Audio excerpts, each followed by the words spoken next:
পনার পাশাপাশি সামাজিক তাড়না নিয়ে সমাজের স্বার্থে সমাজের অবহেলিত মানুষের জন্য তিনি কাজ করেন। অত্যন্ত প্রান্তিক স্তর থেকে উঠে আসা স্বরূপনগর থানার অন্তর্গত গোয়ালদাহ গ্রামের বাসিন্দা তিনি।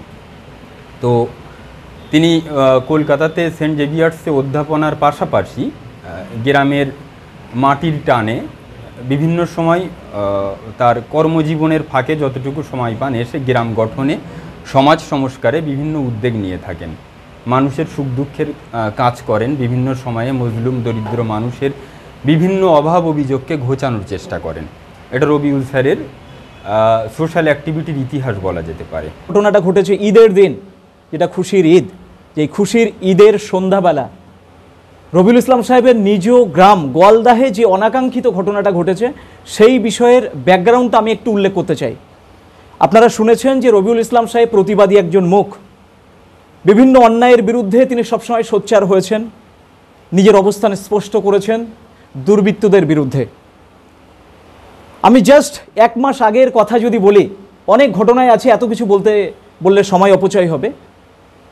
যে চায়ের দোকানে প্রফেসর রবিউল ইসলাম বসেছিলেন, যে চায়ের দোকানের ঘটনাটা ঘটিয়েছে দুর্বৃত্তরা, এই যে মানজুর আলম বিল্লাহ, যে দুষ্কৃতী, যে অ্যাকিউজড আসামি রবিউল ইসলামের উপরে চড়াও হয়েছে এবং তার সাঙ্গপাঙ্গ যারা, তার সঙ্গে গত 1.5-2 মাস আগে রবিউল ইসলামের একটা বিষয় নিয়ে একটা কনফ্লিক্ট তৈরি হয়, যেটার সাক্ষী হলাম আমি এবং আমার সিনিয়র অ্যাডভোকেট আব্দুল হান্নান সাহেব। রবিউল ইসলাম স্বরূপনগর থানার অন্তর্গত প্রত্যন্ত গ্রামের একজন অতি অসহায় পরিবার থেকে উঠে আসা একজন শিক্ষিত মানুষ। সেন্ট জেভিয়ার্সের তিনি অধ্যাপক।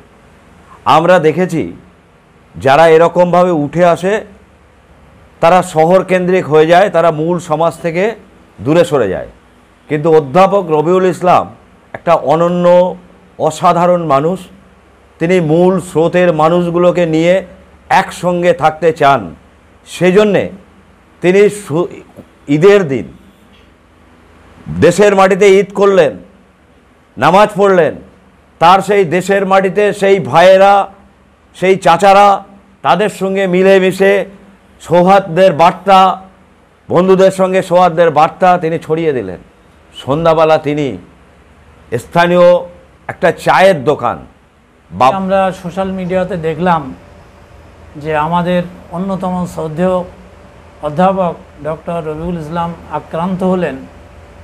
এবং এই সময়ে যখন মানুষ একটু ভালো অবস্থা হয় বা কেউ ভালো চাকরি পান, তখন আমরা তাদের মধ্যে একটা প্রবণতা দেখি, তারা শহর কেন্দ্রিক নিজেকে প্রতিষ্ঠিত করার চেষ্টা করেন। কিন্তু উনি আমাদের মাঝে একটা ব্যতিক্রম চরিত্র, যিনি শহরে থাকলেও গ্রামের টানে প্রান্তিক মানুষের পাশে থেকে তাদের যে সামাজিক দায়িত্ব এবং কর্তব্য পালনে নিজেকে নিয়োজিত করেন।